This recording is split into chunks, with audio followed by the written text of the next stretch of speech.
Hi. Yeah, guys. I mean, listen. This is it's been getting more interesting every day that passes, and that is just why I'm trying to press home this idea that you need to be hedged at the very least in this market right now.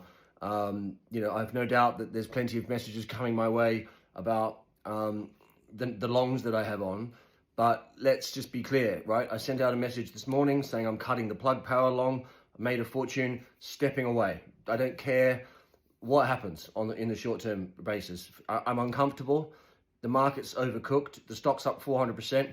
I've made good money, stepping away. No longer in the book. Viking is a small position, high conviction. It's acting very, very well. Of course, if the market collapses, Viking, everything will go down. Everything, including Viking. But it's a small position. I'm nicely in the money, so I've got loads of P&L to play with, and I'm comfortable to keep that long. Illuma. Very spicy, very thinly traded, small cap company that I have a lot of conviction over. Again, all about the position sizing. I've got a small position, very high conviction. I'm very much in the money, so I'm quite relaxed about that too. QQQ short, obviously I'm very relaxed about that on a day like today. Palantir short, I'm obviously very relaxed about that on a day like today. Orsted and Novo in Europe, both of them are relatively small positions, relatively high conviction, but also very unmarket correlated. They're not the stocks that are going to get sold if the market sells off. They're the stocks that are going to outperform, so I'm happy to hold on to those.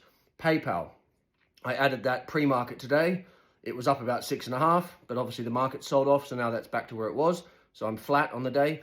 Again, I'm really relaxed about this because this is very beaten up, this stock. There aren't many people who are long. There aren't many people to sell it in a panic, and it will outperform in a down market.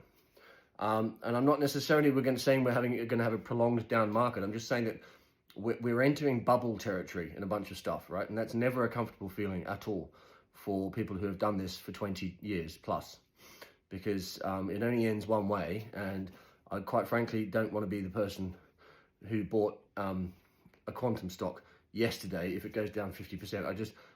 It's just not what I want to do. So I want to feel comfortable at all times. I want to feel in control at all times. And that's why I'm doing what I'm doing, and I hope that's clear.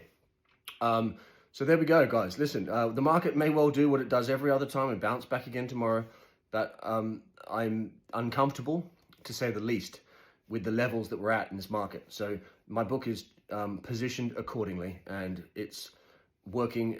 It's working so far. So it's a comfortable time. And those of you who are following what I do, you've got to really watch every video and try and understand what I'm doing. If you watch one video about a QQQ short and then only have that position, that's not what I'm doing. I'm running a hedged book. Anyway, speak soon.